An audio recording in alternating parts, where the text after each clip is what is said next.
Drahí priatelia, dneska chcem pridať ďalší zázrak, ktorý prežívam, materiálne, a tým zázrakom po tej vode, ktorú som spomínal, je drevo. Drevo je základný stavebný materiál civilizácie. Bez dreva by nebolo vôbec možné vybudovať civilizáciu, preto lebo prvé nástroje, ochranné, zbranie, chyže, člnky, to všetko muselo byť drevené. Najprv ľudia nevedeli nič iné spracovať. Oheň, koleso, všetko najprv bolo drevené, drevené vodné mlyny, drevené chalúbky. Jednoducho drevo sprevádza civilizáciu od začiatku a na dreve a spracovaní dreva sa vybudovala celá technika. Aj náboženský drevo je materiál, ktorý sprevádza celé ľudstvo od začiatku. Veď ľudské dejiny začínajú vlastne na dreve stromu poznania dobrá a zla. Ale ešte predtým chcem zdôrazniť drevo ako zázrak, ktorý rastie. Drevo ako program. Z toho malého semienka, či smrekového, či dubového, ktoré zapadne do zeme.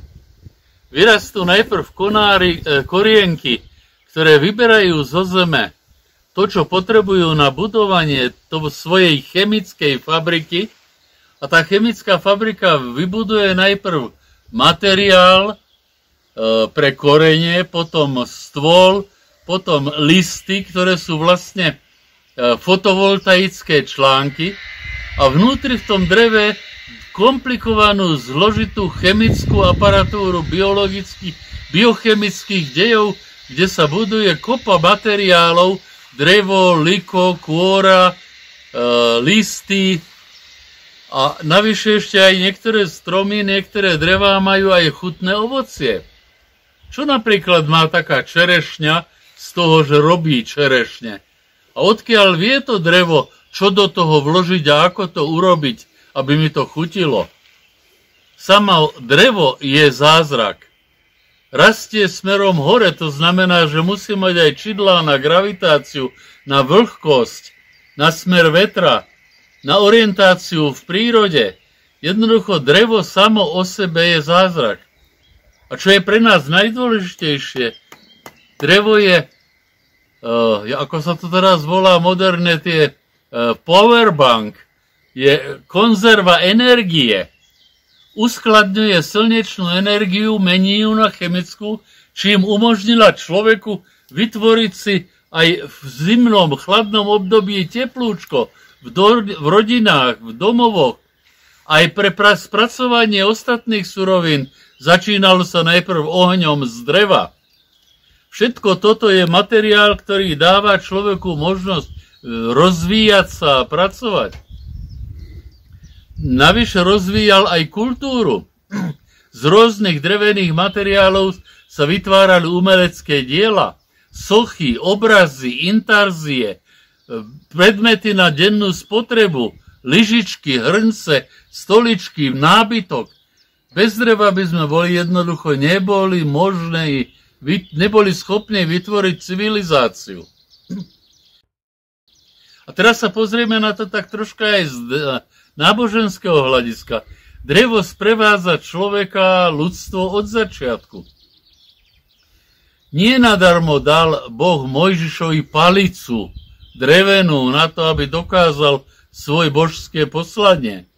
Tú palicu použil na oddelenie vôd v Červenom mori.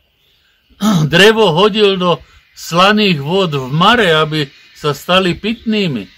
Drevenou palicou udrel na skalu, aby pustila vodu v púšti. Drevo sprevádzalo aj celú cestu vyvoleného národa. A najvyšším vrcholom použitia dreva bol kríž. Kristus Pán použil drevo na záchranu celého ľudstva. Drevo je materiál, ktorý nám prináša svojím spôsobom všetko dobré. A v dreve nachádzame aj trebárs význam toho, prečo bol Pán Ježiš tesárom a nie trebárs kamenár alebo kováč.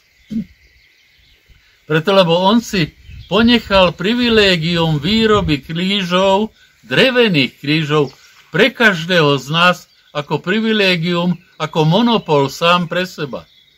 Preto každý z nás by v tom duchovnom zmysle si mal vážiť svoj kríž, mať si v úcte svoje to drevo, ktoré používame okolo seba, ktoré nás obklopuje, obyčajné aj v našich domácnostiach, na našich pracoviskách, a byť za drevo ako materiál, ako výtvor Božieho programu, ktorý je sám o sebe zázrakom sebarastu a pritom aj rozmnožovania, preto lebo každý ten strom vytvára aj semienka, v ktorých je celý program na vybudovanie ďalšieho podobného stromu. Toto nedokáže zatiaľ žiadna technika. Prosím Pána, aby vám dal všetkým pochopiť, akým úžasným darom je pre nás drevo, ako úžasne drevo vplýva na celý náš život, aby sme pochopili, že za všetkým stojí jeden veľký programátor, ktorý nás má rád. Pochválen Pán Ježiš Kristus.